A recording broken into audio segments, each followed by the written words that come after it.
we finally have a ton of information about Update 1. So here's everything we know so far in Bizarre Lineage. From new stands, maps, accessories, and even hidden details from the trailers, there's actually a lot more than people realize. So today, I'm going to break everything down section by section. First, let's talk about our maps. We see here on Cape Canaveral, we have our bridge from our first sneak. We have our billboard and parking lot, second sneak, and our third sneak is what I'm pretty sure the Poochie Raid will be. And I assume that because there's a little barricade here stopping us from going down here. So that's where I assume the Poochie Raid will be. We have our sneak of the bridge. We have the billboard sneak, that little parking lot. Then we got our Poochie Raid, which I assume you'll run all the way down here and you'll come over here. And I assume you start the Poochie Raid here, or you'll start it down here.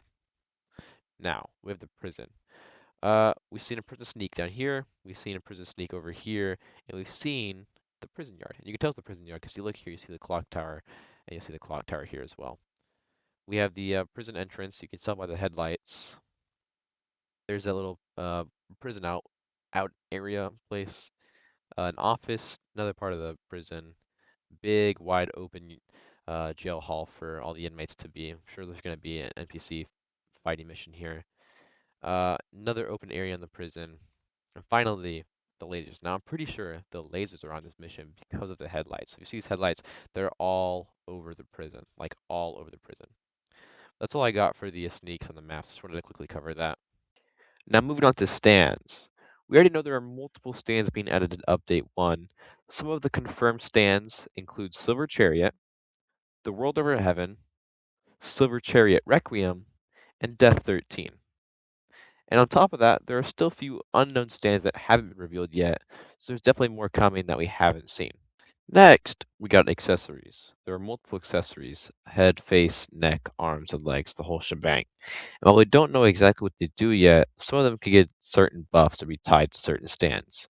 Like the Requiem accessories could be buffed and give more accessories to Silver Chariot, or the Poochie accessories like the Disc Bell or the Priest Hat could give buffs to White Snake or Maiden Heaven or Sea Moon. And the little diary or the necklace could give buffs to the World Over Heaven or the World and stuff like that.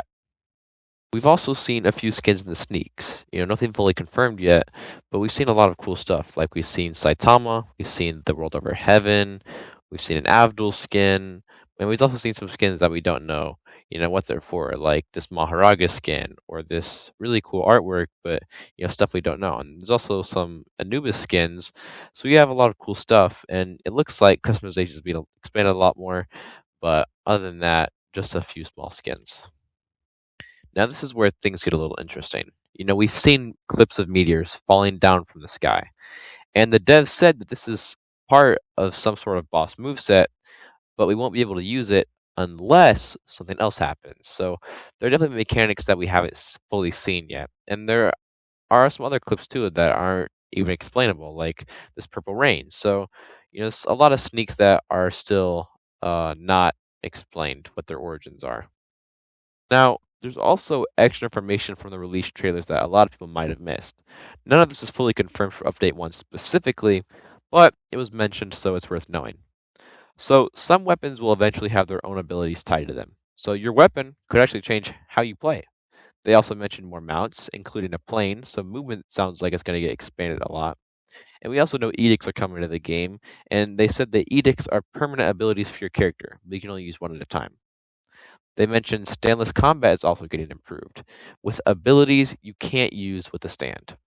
And we also found out that the game is staying strictly JoJo focused, so they're not mixing with any other anime, not like a Universal Time.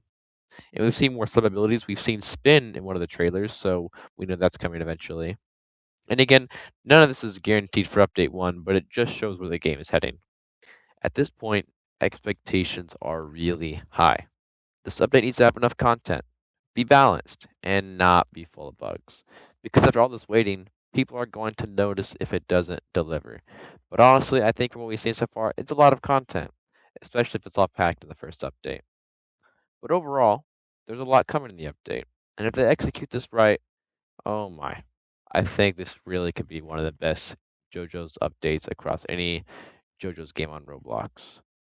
If I miss anything, let me know in the comments.